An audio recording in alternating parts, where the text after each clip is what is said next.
Jawara dari lembah Merapi. Di lereng Merapi yang berkabut sepanjang pagi, hidup seorang jawara bernama Ranggalawe.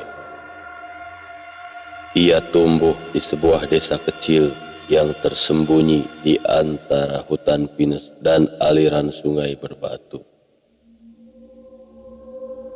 Sejak kecil, ia sudah menunjukkan kegesitan yang tak dimiliki anak-anak lain.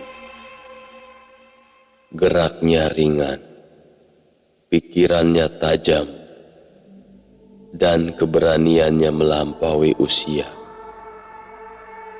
Orang-orang desa percaya bahwa Ranggalawe memiliki hubungan batin dengan alam. Seolah angin memahami langkahnya dan pepohonan menyimpan rahasia yang hanya dapat ia baca. Ranggalawe diasuh oleh seorang tetua desa yang dikenal sebagai penjaga pusaka. Dari tetua itulah ia dididik untuk memahami hakikat kekuatan, bukan sebagai alat pemaksaan, tetapi sebagai pengabdian untuk menjaga keseimbangan. Ia mempelajari gerak-gerak silat dari hembusan angin yang menerpa rumpun ilalang, mempelajari kesabaran dari air yang mengalir tak pernah berhenti, dan mempelajari keteguhan dari akar pohon yang mencengkeram tanah dalam senyap. Latihan itu membentuknya menjadi sosok yang gagah namun rendah hati, kuat namun menghindari kesombongan. Konon, di dalam hutannya terdapat sebuah pusaka kuno bernama Harsaweni. Sebilah keris yang dipercaya membawa kemampuan menyatukan kekuatan manusia dengan energi alam. Keris itu disimpan di dalam gua batu yang dijaga oleh makhluk tak kasat mata. Hanya seseorang yang layak dan berhati bersih yang dapat mendekatinya. Ranggalawe tumbuh tanpa pernah menginginkan pusaka itu.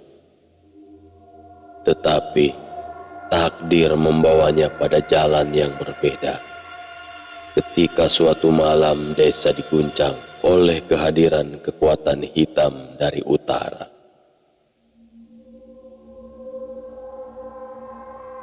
Dari kejauhan terlihat cahaya merah membelah langit seperti sayatan api.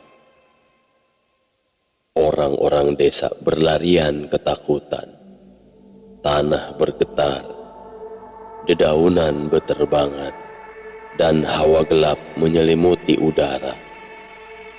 Sumber kekacauan itu adalah seorang pendekar sesat bernama Wangsadara yang menguasai ajian mematikan hasil perguruannya dengan roh-roh liar.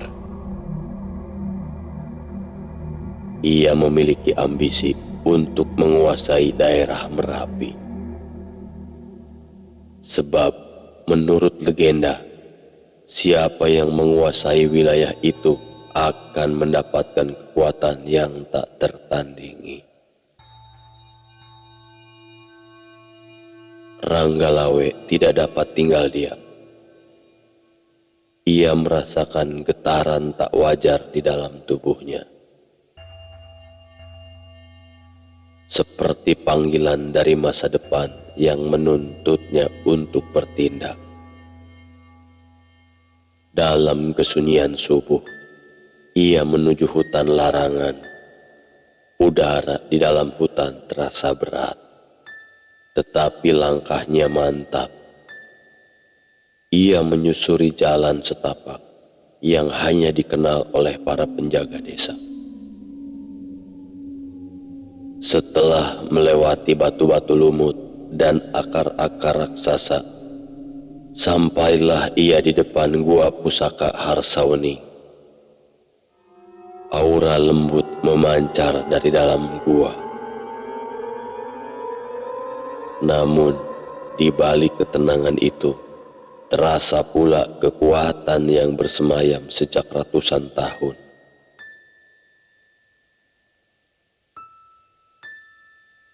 Ranggalawe masuk dengan hati khidmat. Ia tidak membawa apa-apa selain tekad untuk melindungi kaumnya. Semakin ia melangkah ke dalam, semakin kuat energi yang menekannya. Tetapi ia tetap melanjutkan perjalanan.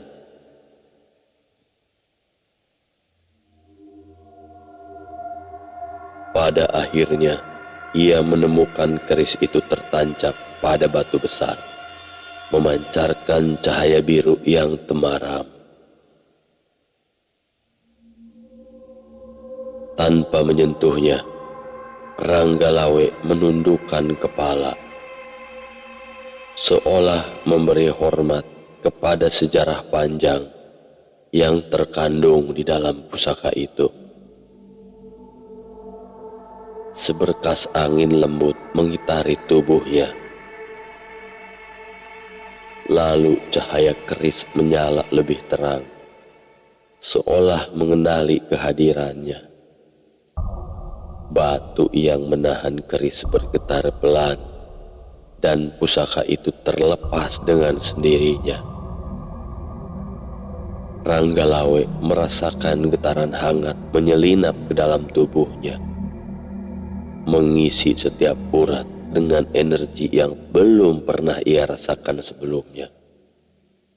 Saat itulah ia tahu bahwa tugasnya telah tiba. Ranggalawe kembali ke desa yang kini dipenuhi ketakutan.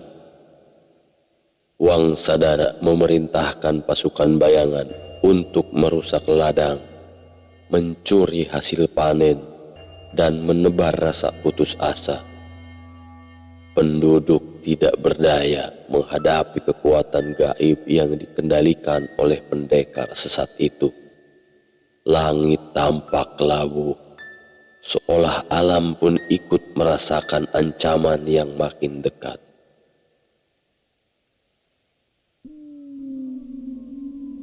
Ketika kabar tentang keberadaan Ranggalawe membawa pusaka sakral terdengar oleh Wangsadara, ia murka. Ia melepaskan ajian yang menciptakan badai hitam, menghantam bukit-bukit kecil, dan membuat pepohonan tercerabut dari tanah. Dengan aura mengerikan, ia melangkah ke arah desa, membawa niat untuk menghancurkan apapun yang menghalangi ambisinya. Di tepi sungai yang membelah desa, dua kekuatan akhirnya saling berhadapan. Tanpa kata, keduanya memahami bahwa pertemuan itu akan menentukan nasib Merapi. Wangsadara memanggil kekuatan kegelapannya, menciptakan bayangan-bayangan yang menari di udara, siap menerkam. Ranggalawe berdiri tegap, merasakan denyut alam menyatu dengan tubuhnya melalui Harsaweni. Energinya memancar lembut, namun kokoh seperti cahaya fajar yang menembus kabut. Pertarungan pun terjadi tanpa suara selain dentuman energi yang saling berbenturan. tanah di sekitar mereka retak, air sungai meluap, dan angin berputar bagaikan pusaran raksasa. Wangsadara melepaskan ajian pamungkas yang mampu menghancurkan batu besar dalam sekejap. Namun setiap serangan itu seperti lenyap saat menyentuh cahaya biru yang menyelimuti Ranggalawe. Energi pusaka Harsawaning bekerja seperti perpanjangan alam itu sendiri, menenangkan, menyeimbangkan, dan melindungi. Di tengah kekacauan itu, Ranggalawe memahami bahwa kemenangan tidak akan diraih dengan kekuatan semata. Ajian yang diberikan oleh pusaka bukan untuk membinasakan, melainkan mengembalikan harmoni. Ia menyalurkan energi keris ke tanah, memanggil kekuatan bumi yang selama ini menjadi saksi segala pergerakannya. Cahaya biru menyebar, menembus bayang-bayangan hitam, dan melemahkan kekuatan Wangsadara. Pendekar sesat itu terseret oleh energi bumi yang kembali mencari keseimbangan. Kegelapan yang ia kuasai perlahan tercerai, seolah alam menolak keberadaannya. Dengan tubuh yang mulai kehilangan kekuatan, Wangsadara akhirnya jatuh tersungkur. Badai hitam sirna dan cahaya matahari kembali menembus awan tebal. Ranggalawe berdiri tegak, namun matanya memancarkan rasa belas kasih. Ia tidak membunuh Wangsadara, sebab ia tahu bahwa tugas Jawara bukanlah memusnahkan musuh, melainkan mengembalikan keseimbangan. Alam akhirnya menutup akses kekuatan gelap itu, memaksa Wangsadara hidup sebagai manusia biasa, tanpa kemampuan untuk melakukan kerusakan lagi.